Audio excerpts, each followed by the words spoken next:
Your parents didn't ignore you. They loved you with everything they had.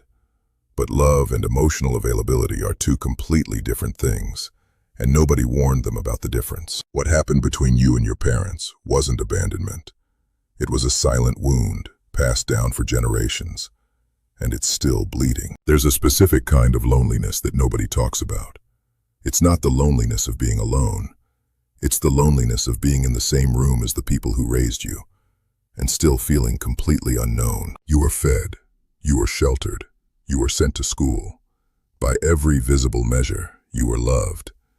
And yet something was always missing, something you couldn't name as a child, and something most adults still struggle to name today. That something is called emotional presence. And according to Harvard's Center on the Developing Child, only 1 in 3 adults grew up with it.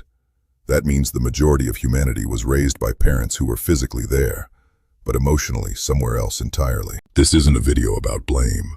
It's a video about understanding something that has quietly shaped every relationship you've ever had. To understand why your parents were emotionally distant, you have to understand what they were taught about emotions. In the early 20th century, the dominant school of child psychology was behaviorism, led by psychologist John B. Watson.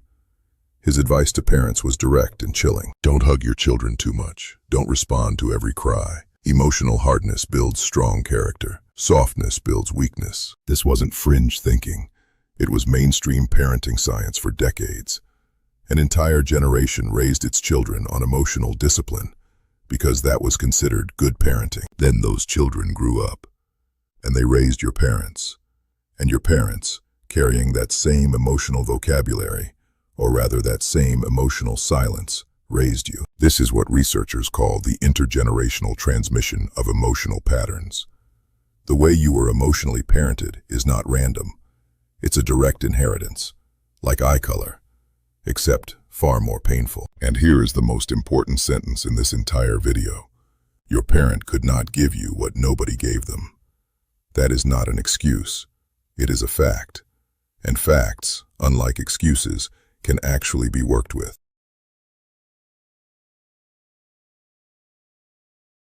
There's a skill called emotional literacy, the ability to identify, name, and respond to feelings in yourself and in others. It sounds simple.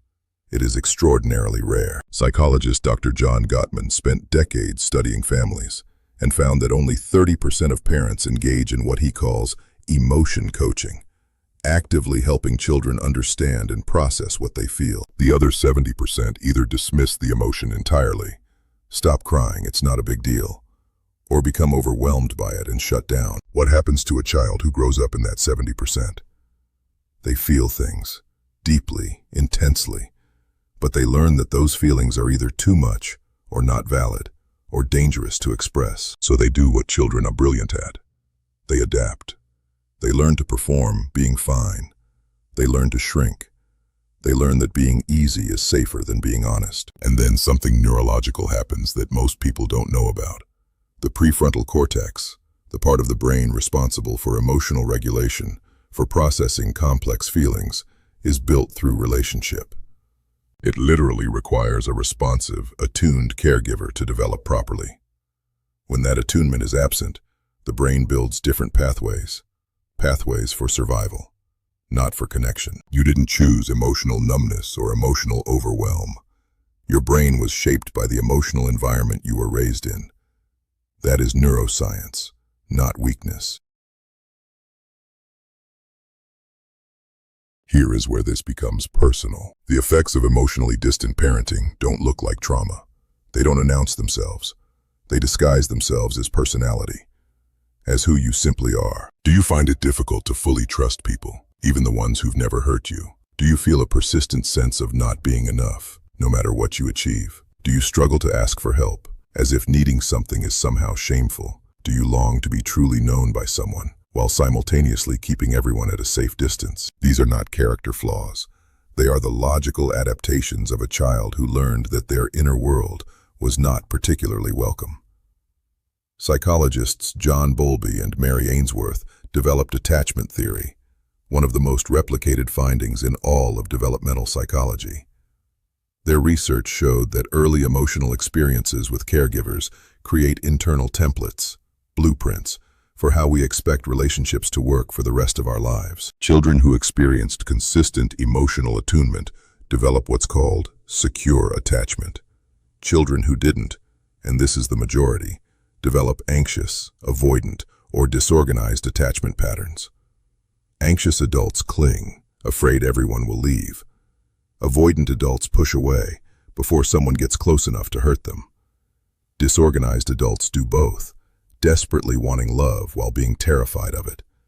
These are not destiny, but they are real. Your parents were not simply failing you. Most of them were operating at the absolute edge of their capacity. Poverty, migration, grief, their own childhoods, their own unseen wounds. These things do not make emotional presence easier. They make it nearly impossible. There is a difference between functional love and felt love.